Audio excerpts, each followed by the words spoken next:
Welcome to the Terrible Podcast with your hosts from SteelersDepot.com, where you can find all your latest and greatest Steelers news. It's Dave Bryan and Alex Kozora, always lit, talking Steelers. And now, here's Dave and Alex.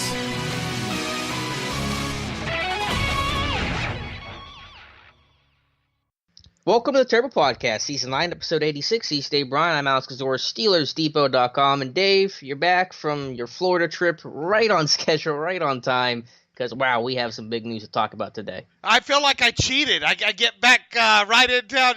You get to clean up all the little small appetizer stuff, and I get to show up for the main course for the money shot. That's the way it feels like this morning. And wow, I mean, two kind of big things, or I guess starting last night and then on into this morning. But it looks now with a little less than 4 weeks to go until the start of the new league year that we have at least some finality somewhat on what is going to transpire with Antonio Brown here. One would think by the time he's paid his roster bonus at the start of the new league year, and it looks like the outcome of a meeting he just had with Art Rooney II and Kevin Colbert and Omar Khan is that he's not going to be a Steeler too much longer. Nope, I think we can say that with 99.9% certainty that he will be playing somewhere else and playing somewhere else soon. But he posted a photo on Twitter and I'm sure his other social media accounts with a caption that said, quote, "Had a great meeting with Mr. Rooney today. We discussed a lot of things and we cleared the air on several issues. We both agree that it is time to move on, but I'll always have appreciation and gratitude towards the Rooney family and Steelers organization." And it's accompanied with a photo of the meeting with Rooney and Brown. But the big news is they both agree it's time to move on. That seemed to be the logical conclusion, especially after all the things that AB has said and done and kind of taken shots at Ben and the Steelers and the organization, and appears to want a new contract as well. So a lot to unpack there, but the main takeaway here is that AB's time in Pittsburgh is essentially done. Yeah, and, before I left, I wrote about how it looked like he was angling for, a new contract on top of it here. And, while I was gone, obviously the word kind of came out that Art Rooney II was trying to meet with Antonio down in South Florida. Obviously, that meeting has now transpired. And look, good for Art Rooney II for at least following through and trying to get at least a face-to-face with this, okay? Mm-hmm. So that you can hear it from the horse's mouth, so to speak. And it seems like that, and I suppose Drew Rosenhaus was involved in that meeting as well. Now we can start working, or all sides can start working toward putting this behind them. And like I said, hopefully within 4 weeks, it will be done and over with as far as the Steelers side is concerned. But at this point now, with all that Antonio Brown has done and said, and all that's transpired, what are you going to be able to get for this guy via a trade? And especially if the guy is going to immediately want a team to guarantee him some money. That becomes the big and most important question now, and I still believe they can get a second-round pick. There are obviously a ton of obstacles to trying to trade AB, and the Steelers don't have a lot of leverage here, but we know in terms of on-field value, AB is probably worth like 2 first-round picks, so you kind of balance out the on-field production and talent. He will transform any offense he goes to. He will turn a contender into a favorite. I think that kind of balances out with, the obvious issues he has with the contract and the attitude and the risks that you're taking as a team. I think you still can get that second round range. Yeah, I mean, here's hoping for at least that, right? I mean, they were able to get a third round pick for Martavis Bryant, although, we're talking about a contract that didn't have much money involved in it, but it did have the draft pick involved in it. Of course, it did have kind of a looming baggage, if you will, when it came to Martavis. And look, I've said it, probably 20 times already on the podcast. I was shocked that Kevin Colbert was able to get a third-round pick for Antonio Brown. For Martavis Bryant. If he gets a second for Antonio Brown right now, God bless him. That's all I can say, because this guy, it seems like daily. And it really probably has been daily. I don't know. You tell me. The guy's been in the news, it seems like, for 2 weeks in every day, nearly 2 weeks, last 2 weeks in a row. And here we are, another 2 days in a row. And, he's obviously going to dominate the news cycle today with what he posted, what's being posted on Instagram and on his social media accounts today. And that's obviously going to roll on into the next few days as well. But, with him and his demands and everything that goes along with it, it really makes you wonder what the Steelers will be able to get for him. Yeah, and that the realization that both sides are moving on and they both agree to trade him is going to hurt the Steelers' leverage. Other teams are going to sit there and say, we know you have to deal him. You can't keep him. That's not an option going forward. It's not feasible. So we're going to give you a 4th-round pick, and you can either deal him for that, or you can try to deal with him. Is going to be the way teams angle it. So you hope that there's enough of a market where you get 5 to 7 teams competing against each other that somebody then ups their offer to seal the deal and be able to get him instead of whoever else is angling for the trade. That's going to be the way they get a 2nd-round pick, where you start off with a bunch of teams offering 3rd and 4th-round picks, and then somebody finally jumps in and says, okay, give us we'll give you a second, give us AB, let's get this deal done now. That's how you're going to get a 2nd-round pick for Antonio Brown. Yeah, but that, you got to remember, though, too, they're evidently not going to give him permission to seek his own trade, according to Ian Rappaport, saying that Steelers agreed to work on a potential trade, but Brown and his agent, Drew Rosenhaus, do not have permission to speak with other teams right now. So, how's that going to go when other teams are not even sure if they're going, if they're going to be able to sign Brown to the kind of money that he wants? Yeah, I don't know the particulars of that report. I don't know if that means that AB can't, if the Steelers can't give individual permission at moments to talk to teams if a deal gets close. I imagine that could be a situation where you maybe agree in principle to compensation, and then, you go to AB if you're, Kevin Colbert, and say, this is what we have. Are you interested in this team? I don't know exactly how it's going to work. I just cannot see the Steelers giving AB any power, any bit of power in all this. Well, I think the realization that you have to move on you have to maybe give a little bit of power in this situation. And if that's what it takes to get a deal done, is giving AB a little bit of power at the end of this deal, I'm all for it. Well, good luck is all I can say. Yeah. Well, how do you think, and maybe we can save the metaphorical eulogy to whenever the trade actually happens, but how do you think AB is going to be remembered in Pittsburgh? Not in 2019, because it'll generally be negative, I think, but 10 years from now, 20 years from now, will be more positive or more negative? Well, I'll tell you this: it looks now that he's going to exit Pittsburgh, not owning the reception, the franchise reception record. He's not going to own the yardage record of the franchise. He's not going to own the touchdown reception record of the franchise. It's going to be 10 years from now, are we going to remember how good a player that Antonio Brown was? I think so. Unless somebody else comes along to blow off her socks in the meantime. But I think, you're always remembered with kind of the last thing that happened, right? And this last bit has not. Is going to leave a bad taste in a lot of people's mouths.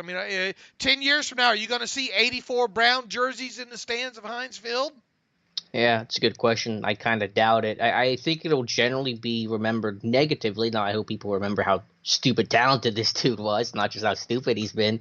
But I think, and I know that it doesn't, receivers can't control it the way that a quarterback can, but I think the lack of a Super Bowl ring is going to be that thing that really hurts AB in the long term, where you don't remember, you remember Hines Ward fondly not because of the holdout or whatever, but you remember the Super Bowl MVP and the Super Bowl rings. That's kind of the defining trait that some guys will have in their legacy. So the fact AB doesn't have that to really be on the mantle to put that above all the negative, I think, generally speaking, he'll be remembered more negatively and for how things ended than how things went when it went well. I think this whole thing's going to spiral even more out of control for him moving forward, Alex. Yeah, I mean, that's a good point.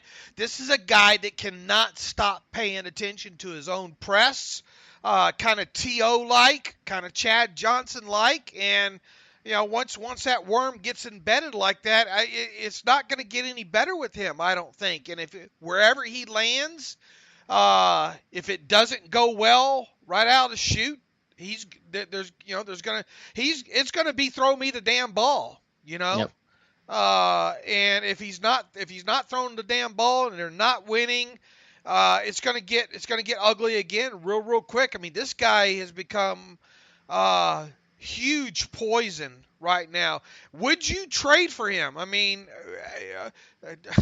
you've already kind of outlined what you think kind of needs to happen. A team that has to, have a plan in place, but that's easier said than done when it comes to a guy like him. I mean, and we talked before I left. In the next 3 seasons, will Antonio Brown have 300 catches, 3,000 yards, and 25 total touchdowns? And my answer is still no.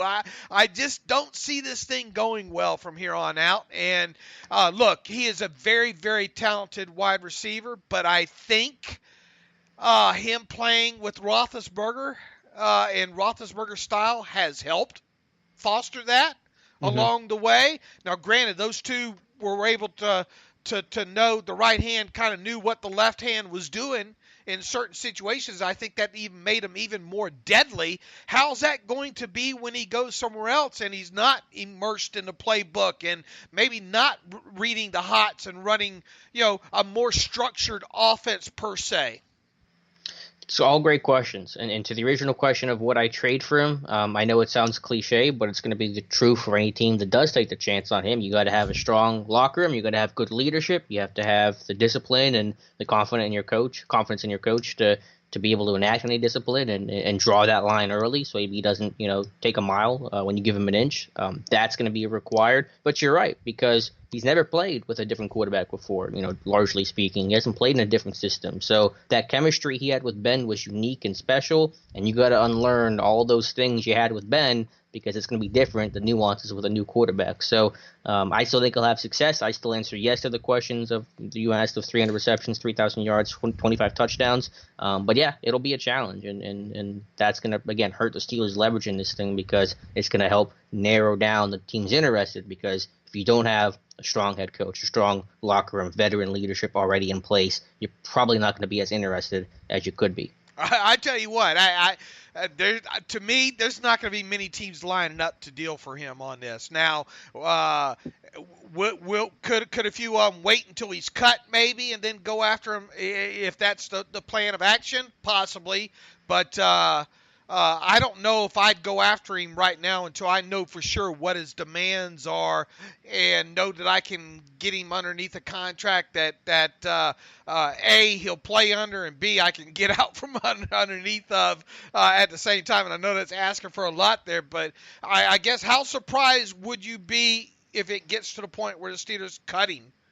I'd be pretty surprised. I know that you're not going to have 31 teams asking about Antonio Brown, but you should still have, like I said, 5 to 7 teams. It's still Antonio Brown we're talking about here. It's still a first ballot Hall of Fame receiver. It's a guy that's going to make your offense so much better. It's a guy that's going to win you on his own, basically 2 games a season. So there's interest there. We're not talking about a Santonio Holmes kind of talent or even Martavis Bryant kind of talent. We're talking about a world-class player, and I get all the issues with him, and I don't forget about that for a second, and neither do the teams that are going to trade for him. But this is still AB, and the fact that he can still go through all this and have decent trade value in terms of a day 2 pick, where most guys would be just cut outright, I think speaks to the level of talent and the value that he brings on the on-field perspective. So he'll still have value, and I don't think it's going to get to the point where the Steelers cut him. If he retires, if he doesn't play another day down right now, is he first ballot? To me, he is, yes. I understand most people won't say that, or a lot of people won't say that, but I'm separating what's happened in the last 2 months with everything I thought for the last 5 years. I'd be interested if listeners can separate all that's what's happened right now and objectively answer answer that question. So if you're listening, Well, what's your answer to that question? Man, he put up. It's hard to say. It's hard to say that he's not some of those those consecutive seasons that he put up. Best receiver in football for multiple years. That does it for me. Right. It's hard to go against that. So I'm the same guy though that thought when Hines Ward's career was winding down that he'd be first ballot. you know, and now I'm not so sure. Or I'm obviously, I don't think that would happen now because of kind of becoming more objective and sitting back and looking at his entire career and the era that he played in. But make no mistake, in the era that AB played in, which was where the ball's flying all over the place and receivers have the advantage. He certainly took advantage of that for 5-6 seasons in a row there. So, if he does it one other place, immediately, if he goes to another team right now and posts, 105 receptions and 1,200 yards and 10 touchdowns, you really got, as Hines Ward would say, you got to take your hat off and hand it to him. Okay, to listeners out there, if Antonio Brown never plays another down right now, is he a first ballot Hall of Famer? Send us your response to theterriblepodcast@gmail.com and a quick reason why or why not. Add on to that if you feel like it. We'll probably read a few of those on the next podcast here. I was going to ask you, Dave, and I don't know if you have any teams in mind. I don't really. I'm sure that'll be more of a focal point now that we know AB is on the outs. But any teams that you think would be a good fit? Obviously, we really don't know a lot about interest from what's legit and what's not. We've heard San Francisco, but I think San Francisco is a lot less likely than some in the local and national media believe. I was kind of thinking Seattle, maybe, to talk about another NFC West team, to pair with Tyler Lockett to give Wilson that clear number one weapon, dynamic guy to throw to, a good head coach in Pete Carroll, kind of, in Seattle, a little bit more removed from the rest of the NFL, so it just maybe helps tamper down the drama a little bit. I don't know what their cap space is like, but maybe Seattle makes some sense. Yeah, I don't know about good fit-wise because, to me, you need a good quarterback in place for him to be a good fit. Yes. Well, you got that in Seattle. And you do have that, but and look, he does have a little bit of a relationship with Russell Wilson, right? Does he? I don't know. Haven't those two kind of thrown together at some point during off seasons in the past? So I suppose, does Pete Carroll really want to sign up for that? Pete Carroll's a little crazy dude himself. I think he can appreciate eccentric Antonio Brown. As far as teams, I can see being, I don't know if I should say stupid enough to trade for him, but willing. Let's call him willing because to me right now, it's a heck of a gamble if you acquire this guy right now. The talent's there, but the rest of it that comes along with it. Carolina, he's got a good relationship with Cam Newton. Tepper, the owner in there, got a relationship. Man, that seems very combustible right there. I don't view Cam Newton as being a very very secure person, I guess. Okay. So I don't think I don't think Ron Rivera wants any of that either. I was going to say, but Rivera's got a job on the line. He almost got canned last year. I could see him just making a last-ditch attempt to try to win and save his job. Well, we know it won't be Tampa Bay with Bruce Arians, right? I think we can safely rule Bruce Arians. Not a big fan of AB. I couldn't see a team with one of these young up-and-coming coaches like Chicago or the Rams. Anybody like that. I don't know. When Minnesota, they've got Diggs and Thielen. Yeah, Thielen, they don't need AB. They don't need that. Green Bay, does Aaron Rodgers want that mess?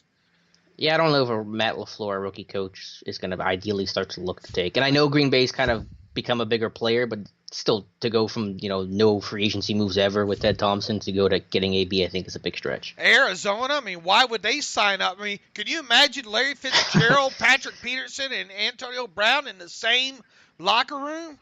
Just imagine Josh Rosen trying to be in that dynamic with AB. That would just be a disaster. Yeah, I can't see that. Obviously the Giants don't need that headache.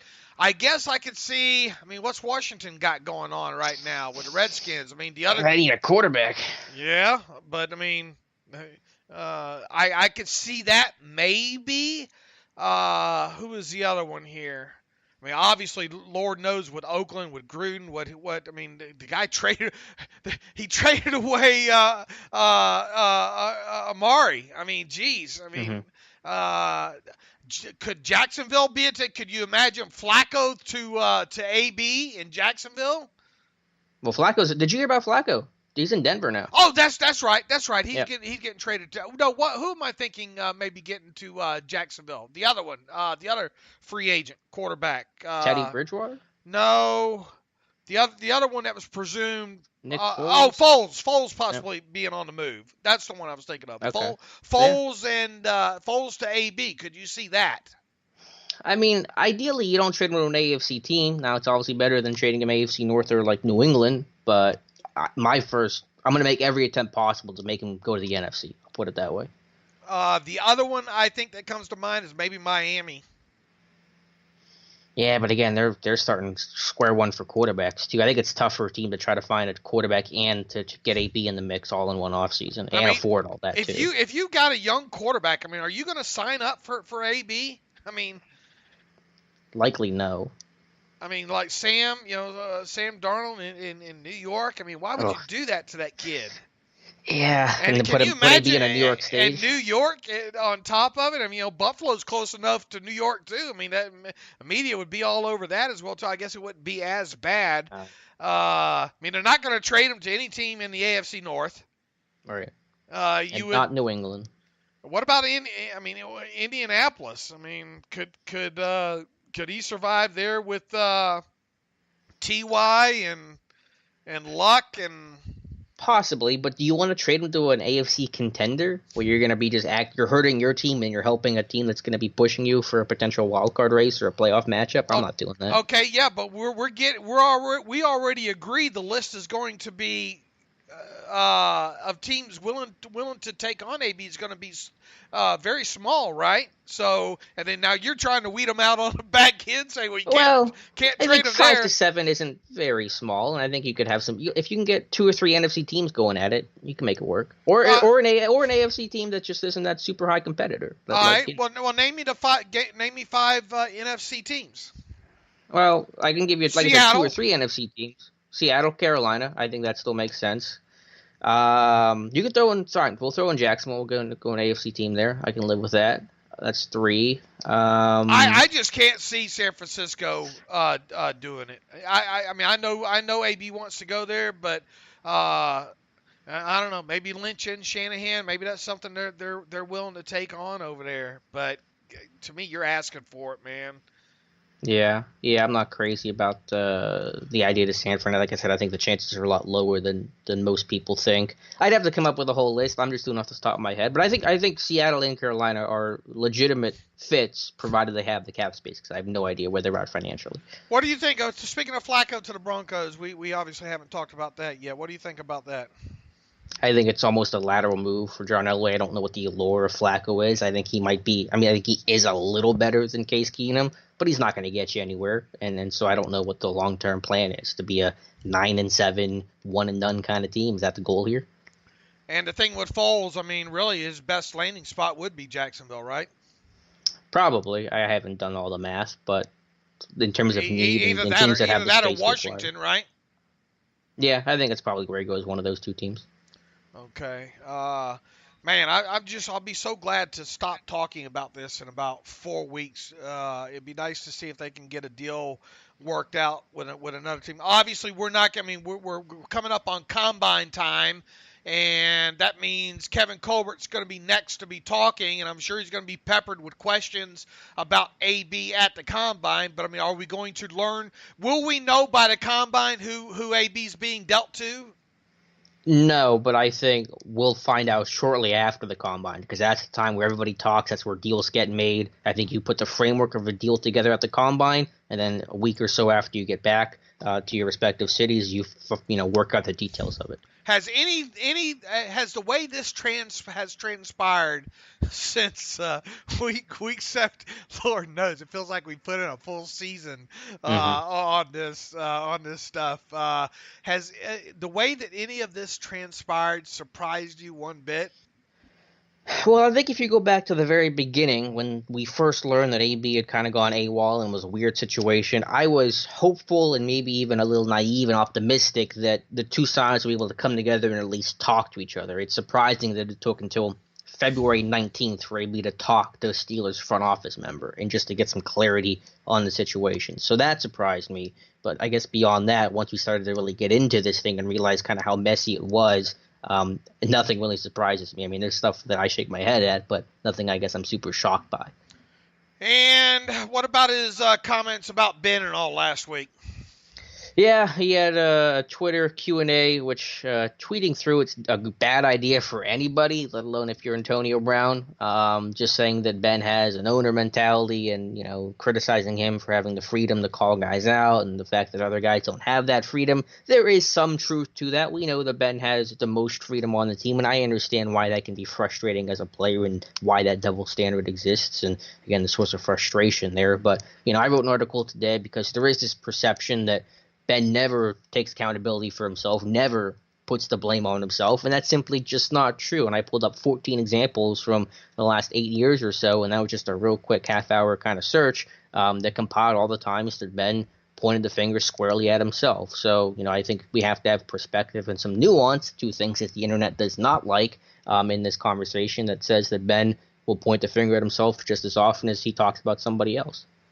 Right, and there have been times now. It'll be interesting to see moving forward with him, with the comments that AB has made and Hines Ward about Ben and his radio show and all like that. It'll be interesting to see how much Ben tones that down. But that's just who Ben is. I mean, do you expect him to do it a little bit less? I mean, he's always been great at kind of taking the backhanded shot at times, and obviously AB got tired of it. Well, I think with Ben, I think just good leaders in general, they hold themselves to the same standard as that they hold everyone else to. So I think if you're going to criticize others, you got to criticize yourself, and I think Ben has done that repeatedly, and I think the article I wrote helps show that. Now, I would say that Ben is probably not the world's best teammate, and I think there have been times when Ben's criticism has been wrong and inaccurate. I think him blaming AB for the Denver interception and not running the route flat enough was just stupid. It's not true at all, and I think that was just a wrong comment by Ben. And honestly, if I'm Ben, I'm not doing a radio show this year. I'm still doing my weekly media interview, but I think it's become too toxic. I think it's one of those things that now the vultures circle every single time he's on the air because they're trying to find some little slip up, some little gaffe, some story to make out of it. And I think it's just too casual of an environment because half the time Ben is in his car or doing whatever while talking to those guys, and I think he becomes a little too relaxed, and that makes him maybe a little too honest sometimes.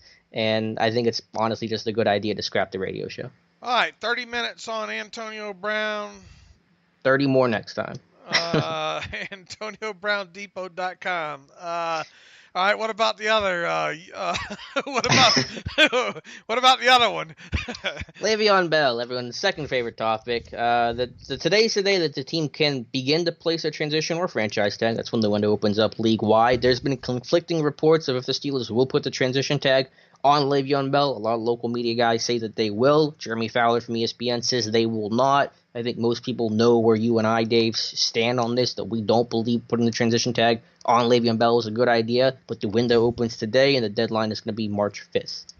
Isn't it funny how this media cycle works and how everybody hangs on every little thing that comes out from Ian Rappaport and Jeremy Fowler and Adam Schefter, and really none of it is definitive in nature. In other words, look, I've got some news for everybody on this podcast this morning.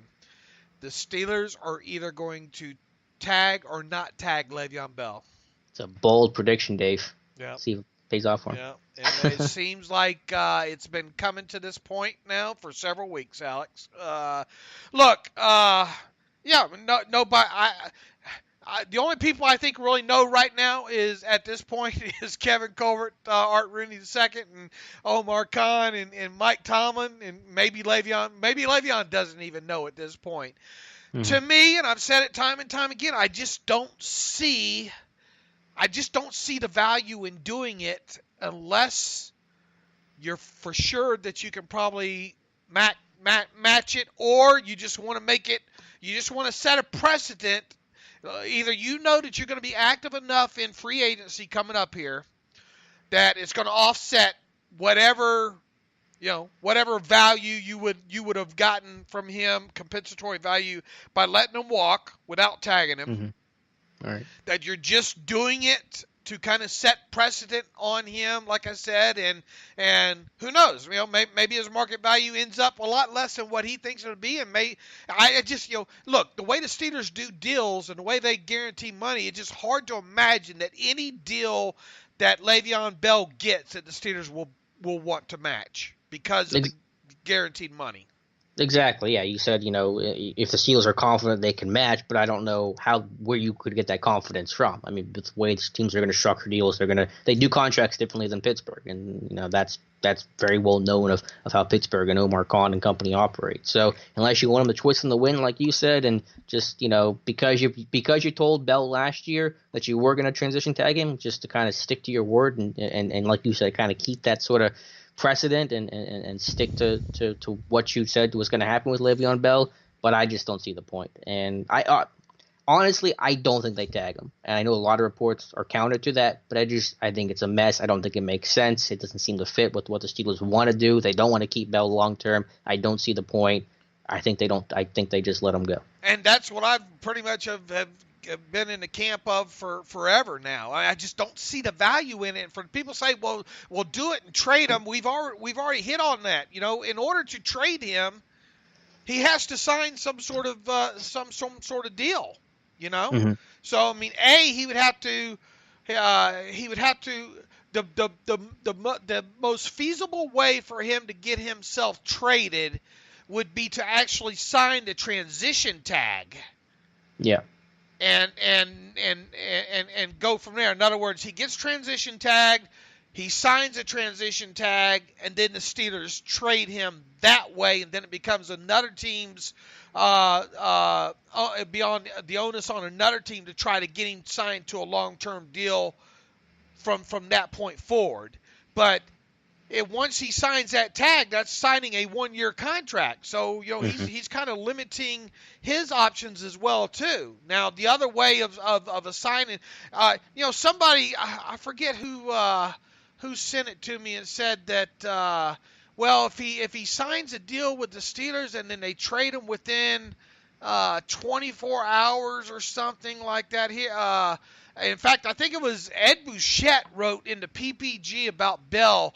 If they matched an offer he signed, he would be theirs for whatever the contract calls for. However, they could also trade him, but they'd have to do so on the same day they matched the offer in order to avoid paying the signing bonus that went with the deal he signed with the other team. Okay, now I asked Joel Corey about that, and he says, I don't know about that. If that's the case, Bell could squash it by having a no-trade clause in the offer sheet. I'm assuming the clause would be considered a principal term that would be included in matched offer sheet. So, look, I mean, to me, if you sign a guy and there's a bonus involved, you're going to be on the hook for the bonus if you try to trade him, like any other deal.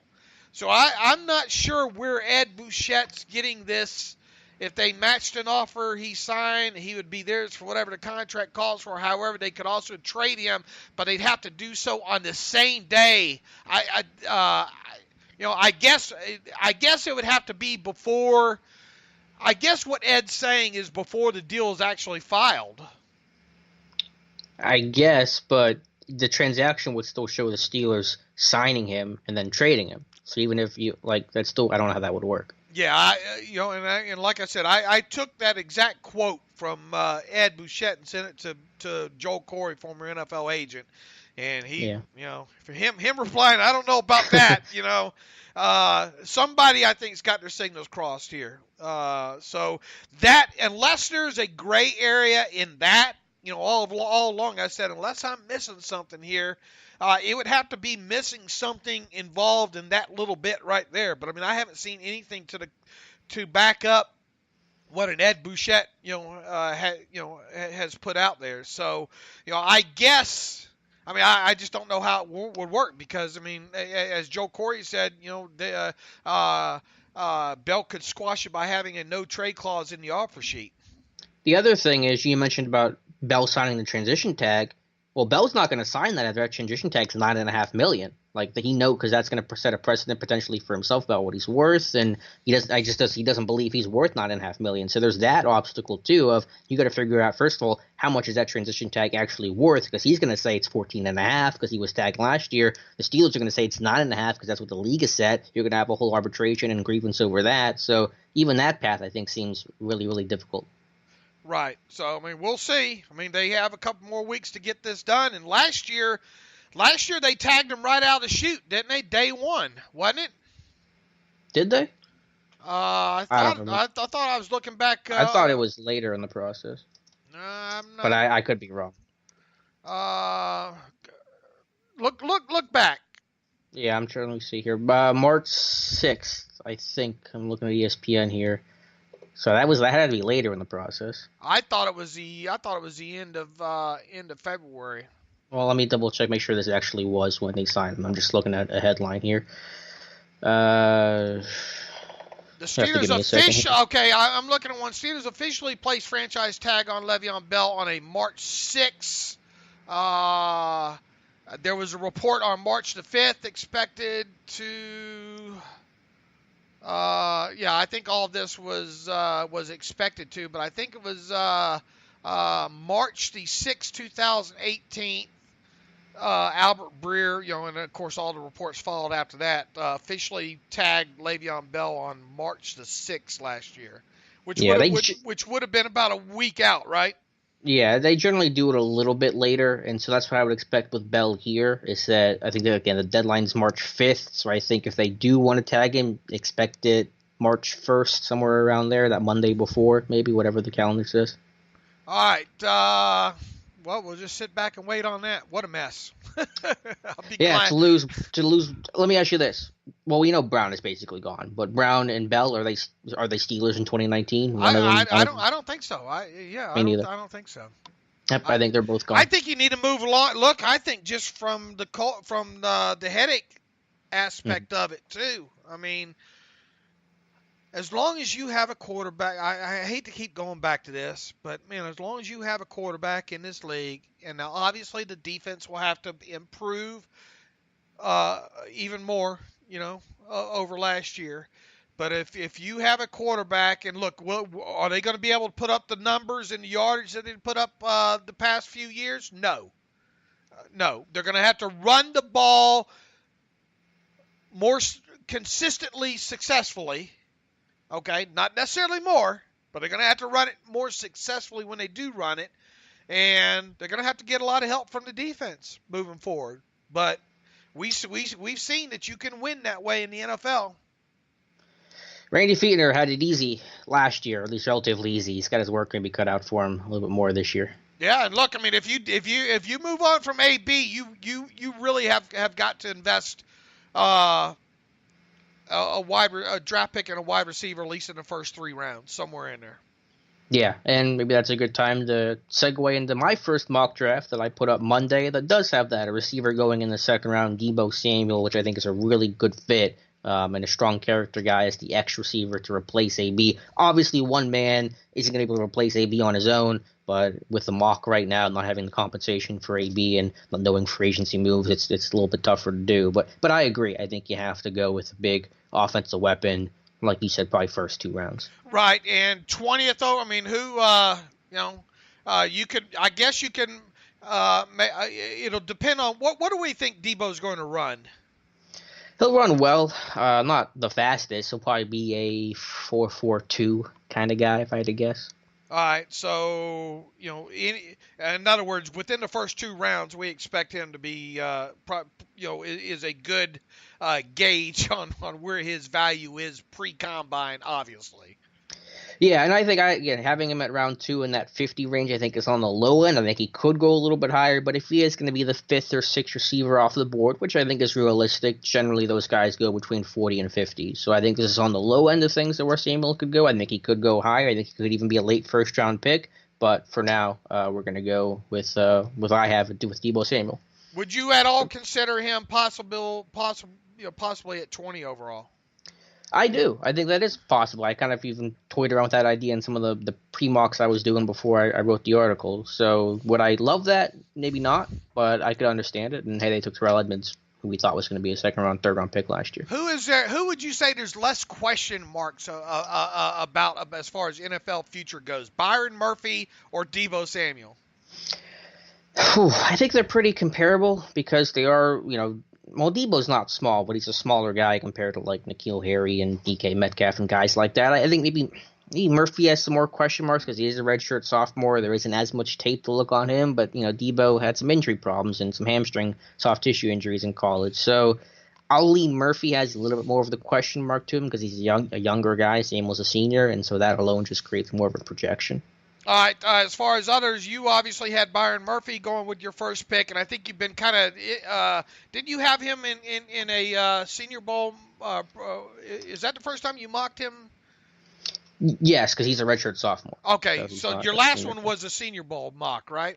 Yes, and I just do that for fun. I don't even count that as an actual mock. Right. But yeah, Murphy fits the bill. I know he's 175 listed. I'm really interested to see what he weighs into the combine. I imagine he'll be in the 180s, and that'll be good for him. But he just kind of checks all the boxes. I think he's a playmaker, a really fluid athlete, versatile, more physical than maybe you would expect from a smaller guy. Power 5, underclassman. I think he could potentially start day one. I think he checks a lot of those boxes, and I really like his play. And others you considered in there: Devin Bush, DeAndre Baker. Baker, obviously the corner, the older corner out of Georgia. I keep re-emphasizing the older part with him. Ja'Kai Polite, who we've talked quite a bit out of Florida. That's going to be an interesting guy. I keep going back to the thing with Polite, with the thing that is he the next kind of Carl Lawson because of him being the tweener? Yeah, I mean, I don't know. I don't know how you want to gauge that. Lawson had the injury stuff that kind of hurt him. I like Polite's game. I didn't go with him because mostly because of the need not being nearly as high for corners or an inside linebacker or the big kind of playmaker like that. But you could put Polite there, and I wouldn't argue too much about it. Devin Bush being a little bit undersized is a little bit worrisome with him. Devin White, I think you probably didn't put him in there, probably because you kind of view him as the top inside off the ball linebacker. But as we've seen before, sometimes these off the ball linebackers slide on down. So, I get on people all the time. Yeah, we know Bosa. Yeah, he's not going to be there. Okay. But, be careful with some of these guys. We have these talks every year about, he's not going to be there, then he's there and all. That's why we evaluate all these guys. Devin White, I think, is a guy that I really think you got to take a good, long, hard look at. And I think one of the things that I've mentioned a few times with him is kind of looking back into his pre-college character background, as far as, a few of those minor run-ins with the law, as far as that goes. But boy, that guy sure does stick out on tape as well, too. And I suppose Mack Wilson is another guy that you maybe sort of considered for that spot. Yeah, two guys that could slide, I guess, at least slide in terms of what we're talking about here in mid-February, that are both LSU players. Devin White would be one. If he was there, I think you'd really have a good, honest conversation about him. And then Greedy Williams, the corner from LSU as well. I really like him. If he falls at 20, which I don't believe is going to happen, but if he does, I might be all over that. Tell me a little bit about Riley Ridley. I don't know a ton about him. I've watched the other Georgia guys and some of the other, players I've seen against Georgia. I know he's a guy that's going to have the tools. He's like 6'2", 200. It's going to run well. It's going to test really well. The production isn't there because it is a Georgia offense, and those guys just never really put up the big numbers. But he'll be someone that I'm sure is going to get a lot of buzz around the combine because he's going to look great. He's going to run really well. I see you got in round 4. Jordan Brailford was one of the first kind of edge rushers that I looked at coming out of, I think it was the Senior Bowl there. Mm-hmm. Yeah, I just went with an edge guy to create some competition there. I think he's a fluid guy. The scouting report, I believe Tom Mead wrote on him, showing him play in space a little bit, a guy that played really well at the Shrine game. That's when I really first got my initial exposure to Brelford. So someone that can, if you don't re-sign Chick, Adeniyi, we're not entirely sure what you're going to get from him. I think Keon Adams, we've talked about him so much and it hasn't materialized. I think Brelford could come in and be that maybe number 4 to number 5 outside linebacker. Greg Gaines, that's a new name for me out of Washington. Guy I really like the Senior Bowl. You're looking for nose tackle depth, defensive line depth. I'm going to assume that Tyson Alulu is re-signed. Maybe make a little move in free agency, but obviously I think it's time to replace Daniel McCullers. Gaines is a guy with great strength, holds the point of attack well, a little bit of pass rush ability, 9.5 career sacks. Really just mostly with his bull walking guys back into the pocket. But to add some defensive line depth, I think would make a lot of sense. All right, now how many guys in this mock draft adhere to the principle of if not an underclassman, how many of these guys played in one of the 3 All-Star games? At least 4 that I counted. So that should get you to the number that's what the Steelers generally do, right? Yeah, I mean it's usually only maybe one of the draft class has it, maybe. 1, maybe 2 at max. I just see him really sticking close to that this year. Did Bailey play in one of those games? Yeah, I don't remember for sure. The guys that I know that played in an All-Star game were Deebo Samuel, Terrell Hanks, we didn't mention, my 3rd-round pick, inside linebacker that can fly. I think he could go 2nd round by the time all is said and done, but I have him 3rd round right now. Brailford and Gaines. I don't know if Bailey did or not. I think he had an injury that might have held him out. So it's at least 4, though. But yeah, Bailey for the 7th-round pick, just kind of have that swing guy. Reminds me of Wesley Johnson, the guy that kind of played everywhere. He played guard, he played tackle, even a little bit of center. I know offense line is not a need, but 7th round, do something a little different. I think it's good to just keep adding quality competition, make that bottom of the roster better, and kind of elevate the play of everybody else. Then the other 6th-round pick I had to go running back, Travis Homer from the U, a versatile guy, good production, good hands, solid pass protector. I think he can slide in and be the number 3 running back.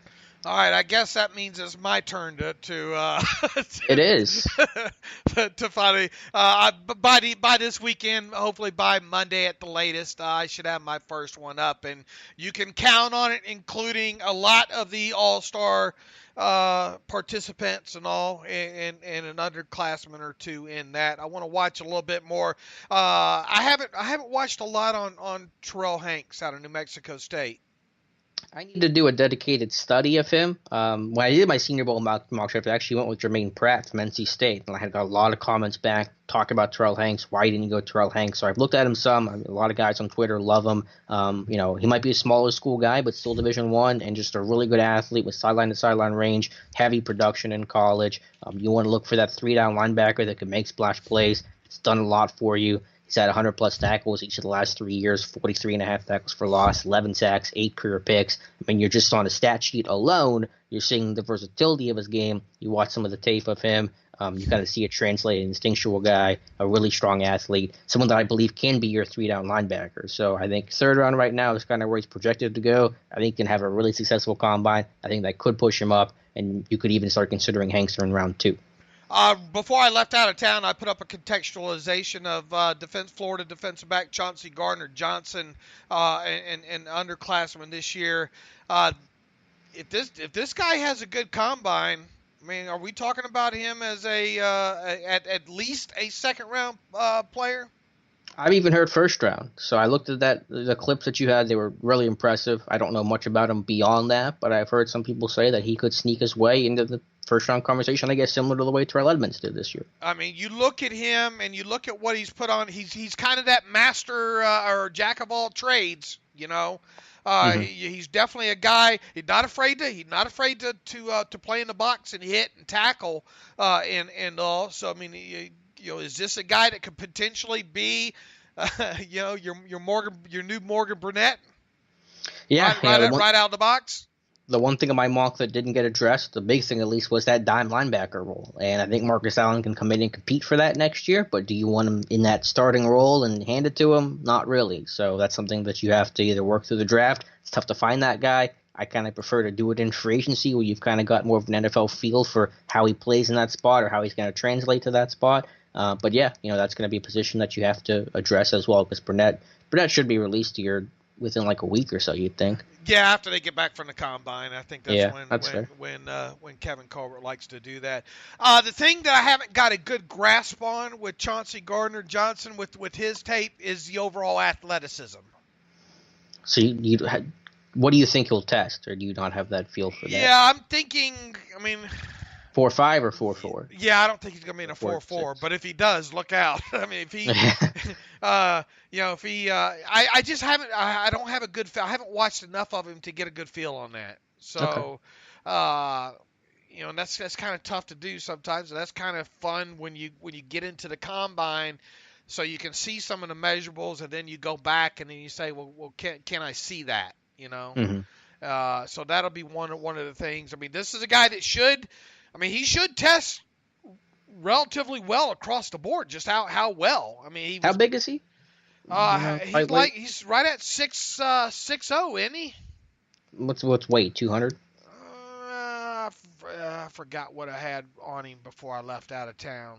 Okay, I'm just curious. I don't have a weight on him, Alex.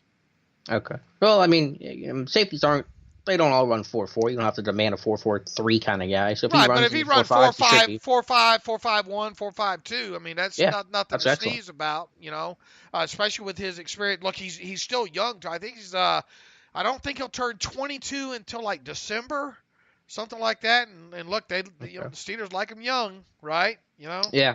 That's why I went Byron Murphy in the first round. I think, the two seniors from the last, 8-9 classes are Hayward and Dupree, I think. They love the Power 5 underclassmen. So definitely a name to watch there, and I think everybody will be impressed with you. Look, in these contextualizations, I try to pull out what the players do good. I try to pull out the interceptions, the passes defensed, the tackles for loss. What else? The forced fumbles, anything splash. As far as that goes, I try to pull that out because I think it's a good place to start with these things with what a player can do well. Because look, we can pick through the tape and come up with a list of 20 things that a player can't do. But let's look at what a player can do and how that player can help the Steelers. Exactly, and I think that's a really good approach to take. All right, Dave. Before we get to read your emails, just real quick, you watched a little bit of the AAF on your time away. You caught a game or two, right? Yeah, I did. I watched the Birmingham game and then just a small piece of another one. I think the quarterback play still stands at the forefront here with this league. Now I understand a Carolina Hurricanes owner has now got involved, and there was an article on Deadspin that I don't know how true this is. I just read this morning that the AAF was having problems making payroll second week. So that, I mean, that's obviously not a great sign, but, did you see what the ratings were this week or no?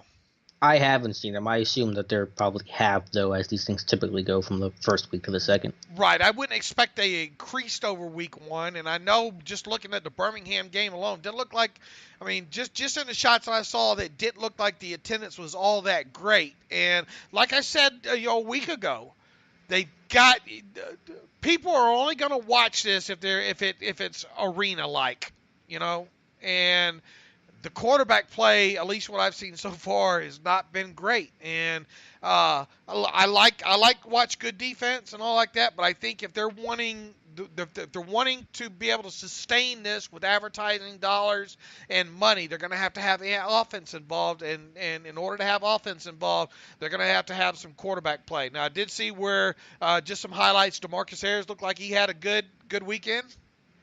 Yeah, he had a really nice over-the-shoulder kind of catch down the seam. How about Jamar Summers? Continues to impress. I think he's allowed one catch for -1 yards this year in 2 games. So that was a guy in Steelers camp last year, UDFA out of UConn, that you kind of wish was on the Steelers practice squad right now. Yeah, you do. And you hope we're not sitting here wondering if that's one that got away from him, because this team already has had problems enough since Kevin Colbert arrived in 2000 of properly evaluating and scouting cornerbacks. I mean, heck, they even let the C.J. Goodwin get away and turn into a cornerback with another team. I think I think Goodwin's now on the back side of it now, but I mean, he gave him some decent snaps when he was with the Falcons. Yeah, well, like I said, the Steelers kind of have the reverse going on with Herb Waters, who was a receiver that turned corner. Or do I have that right? I don't remember what the Herb Waters is playing. Oh, Herb Waters is playing receiver, I think. Whatever the case is, so they kind of have their own new C.J. Goodwin version. All right. What else do we have that all transpired? I mean, like I said, it seemed like I come back in town right for the money shot here. Yeah, no, that was really the bulk of it. The AB stuff, the Bell stuff, the Ben stuff. So I think we can just get some reader emails here. All right, and we got a few of those. This one's called Le'Veon Bell Syndrome from Jim Bendis. He writes, the last I heard is that Manny Machado, Bryce Harper, and many more Major League Baseball free agents have not signed new contracts yet, despite spring training starting yesterday. Question, are they using Le'Veon Bell as a role model that is okay to take salary in the short run in order to achieve more money in the long run? Well, Machado actually just signed. So it's funny they mentioned that, going to the Padres for 10 years, $300 million reported contract. There's your lone baseball news for today. Yeah. You came to see Steve for baseball news. There you go. I think this whole thing's going to be an interesting study when it comes to Le'Veon Bell, to know how much money he left on the table, did or didn't.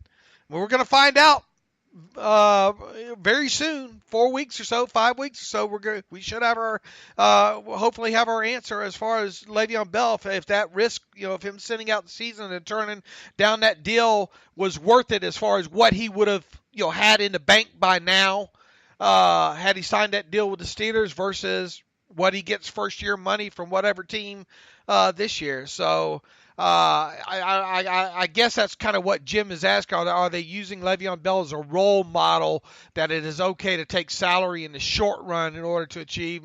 I'm not sure I totally understand that question, Jim. I think I understand which way you're going there, but I don't think we're going to be able to answer any of the question when it comes to Le'Veon Bell for about 5 more weeks. Yeah, I don't need to speculate on Bell. We're going to get our answers soon enough, and we'll kind of be able to make the conclusion then. So let's just see what happens whenever the time comes. Free agents from Jeff Burns. Thanks for addressing my adjusted net yards per passing attempt stat question. I'll get jackets made for my one-man fan club. Hey, send me one of those. Quick question for you guys about a couple of free agent targets now that some movements have been made around the league. What are your thoughts on wide receiver Golden Tate and linebacker Brandon Marshall, and do you think the Steelers should pursue them? Tate's an interesting name for sure. Brandon Marshall, if they went the route with Marshall, it would be backup money. Yeah, I mean, I was a big Golden Tate fan. I still am. And I wrote a whole article on why the Steelers should have traded for Golden Tate last year. I just don't think he's a fit now. I think you're looking for that X receiver. Tate is a slot Z-type receiver, and I just don't know exactly how he fits when you already have Juju and James Washington, who you hope he progresses. So I don't see Tate as a great fit. Marshall makes some sense. I know he is close to 30, but he's not there yet. So I think I understand when people say Brandon Marshall. Yeah, I do too, but I think, all right, what are you going to do? You going to dump John Bostic and give that money to Brandon Marshall? You seem really attached to John Bostic. I'm okay with dumping John Bostic. No, I'm not. I'm just saying that you're dealing with the same kind of player. Well, I think Marshall's a better athlete. I'll say that. I'm no way married to a guy that's going to make $2 million, this year. But I think he's good against the run, though. Look, from day one, I pointed out what I don't think I have been wrong at all on John Bostic, have I? No, but the fact that he's good against the run, that value doesn't really do a whole lot for you anymore. Well, he wasn't awful against the pass, but I don't want him out there running in space with guys. Well, there you go. I need to have somebody that can run in space. Yeah, the second guy, the Vince guy, whoever the number 2 is, doesn't have to be the elite cover guy. He can be more run stuff or blitzer, but I need one guy to do it. Are they going to cut Bostic? Let's see what happens in free agency. It's possible, but I don't think before. If he gets cut, it's because he didn't make the 53 at the end. Okay, that's fair. To me. From Jake M. Hey, guys, I love the show. Appreciate all your work put into the site. Part 1, what kind of contract would you expect a dimebacker to sign, assuming that that is their only role, $5 million per year? Well, if we're talking about a guy like the Honey Badger, we're probably talking about, $7 million? Maybe more. I think more. 7, 8 million? If you want a guy that that you can play that role, and have confidence in, step in right away, and basically be an upgrade over Morgan Burnett, you're gonna have to. It's gonna have to be about $7 million. But I'm not. If they went that route, to me, Matthew would be the only way to go. Well, I don't want to say it's the only way to go. I'm not sure exactly if you play him in that dime role because he is a pretty small guy. He's, 185 pounds, 190 pounds. So maybe you do some flip-flopping with where you position Sean Davis or position Terrell Edmonds and have Matthew play more center fielder out in space. But it just depends on the talent. I mean, it depends. The money's going to be the correlation to how good the guy is. You could find some low-end guy that is basically a glorified strong safety and pay him $2-3 million. You could find a high-end guy that could give you a lot more than just a dime guy, and pay him, like Dave said, $7, $8, $9 million plus. So it's a hard question to answer. If they don't go Honey Badger, which obviously odds are good that they not, I'd much rather try to address that in the draft, this year. I think it's a tough position to address in the draft because not a lot of guys do it. You're asking about more projection, and so I think there is comfort in free agency because maybe you've seen the guy do it in the NFL level, and you have a better idea of how he's going to fit there.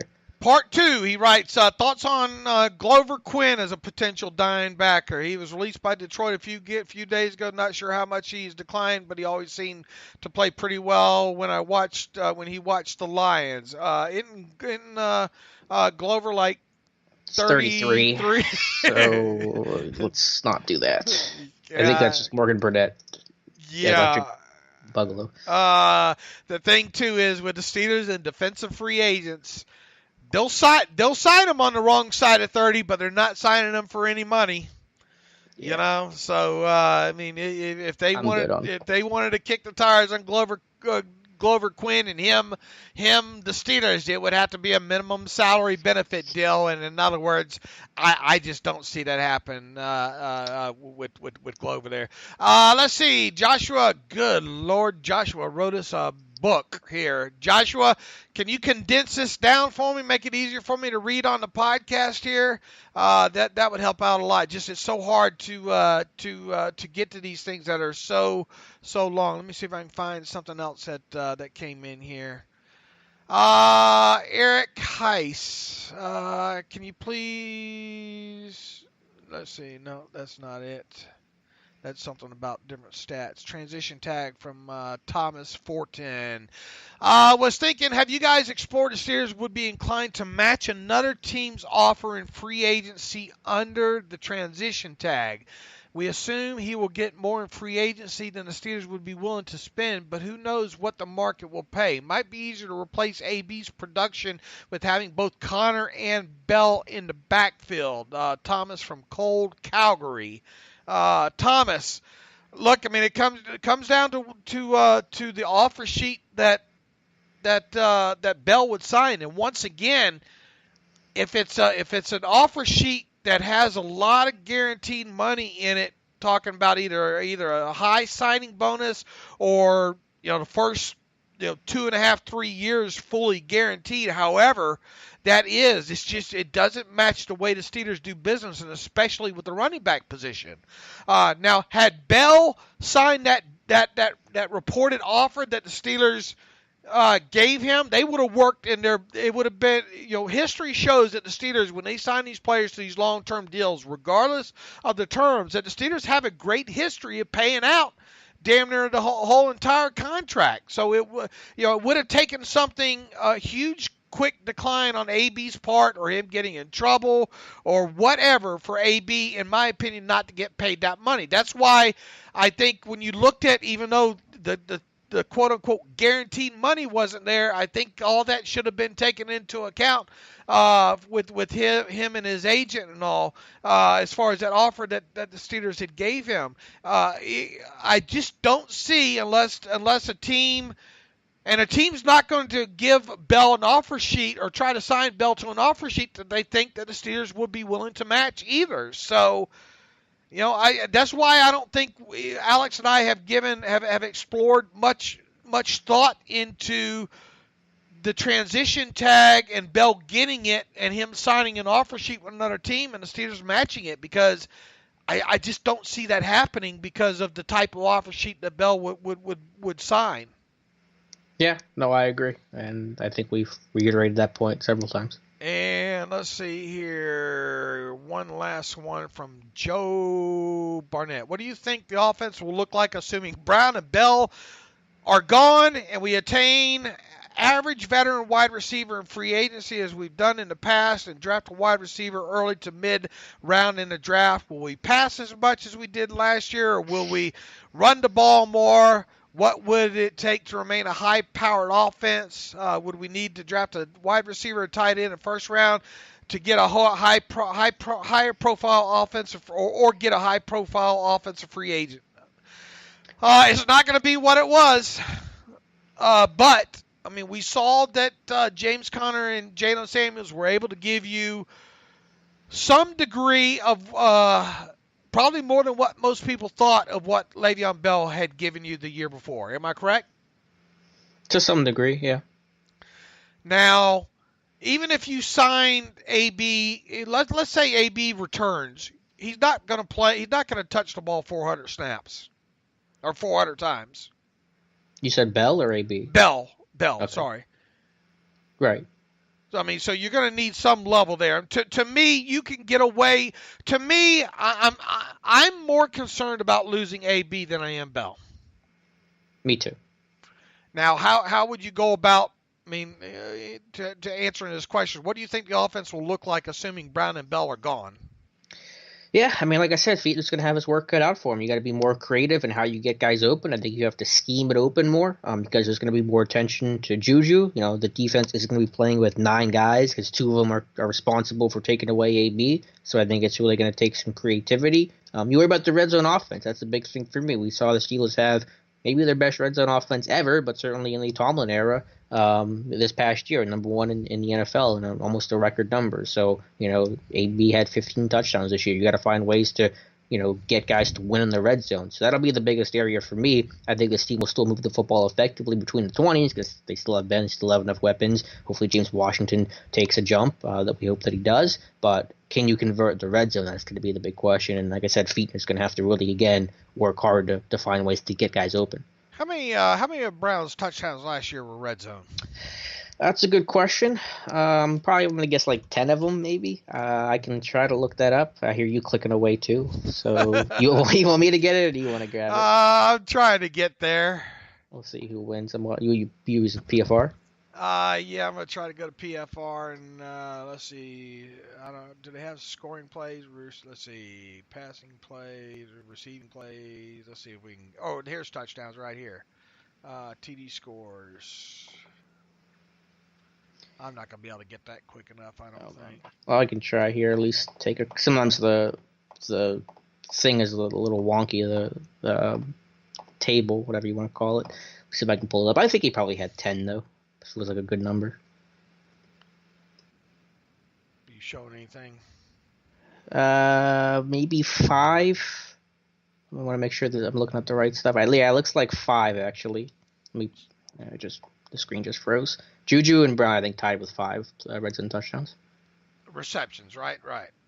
Yeah, receptions. Yeah, okay. Juju had 5, AB had 5, Vance had 3, Jalen Samuels had 3.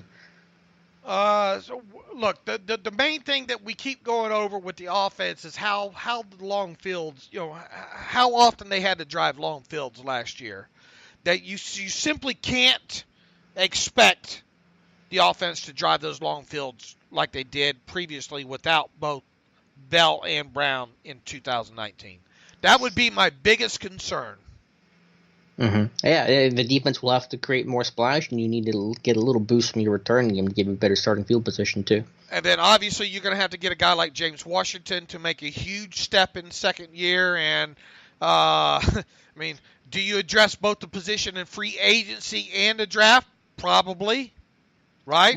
More so in the draft. I think maybe you make a minor, low-level move in free agency, but I don't think you make a big splash there. All right.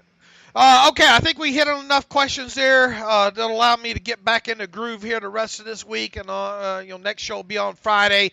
I don't know how much more new news we'll have on Antonio Brown. I mean, at this point, we're pretty sure he's going to get traded. We're not so sure about what's going to happen with Le'Veon Bell, but does it really matter with the tag with him? I tend to think not. But we'll be another week closer to free agency. We'll be another week closer to the combine. That's one thing you and I will start gearing up for, getting our charts and tables all ready to track the live results on Steelers Depot. That's coming up here in another couple of weekends here on top of that. So if you have any questions in the meantime, and yeah, send us an answer to the to the question I asked earlier in the show. If AB never played another down in the NFL right now, is he a first ballot Hall of Famer? You can send that to theterriblepodcast@gmail.com. In the meantime, until Friday, send what other questions you have. You can follow me on Twitter at Steelers Depot. You can follow Alex Kozora on Twitter at Alex_Kozora. Follow the show at Terrible Podcast. As I said, email the show, theterriblepodcast@gmail.com. If you want to donate to the cause, I think we got a couple more of those in this past week. We're going to try to read some of those, some of the recent donators on the Friday show as well, too. Go to SteelersDepot.com, hit donate, the donate button, upper right navigational bar. And until Friday, as always, thanks for listening to the Terrible Podcast with Dave and Alex.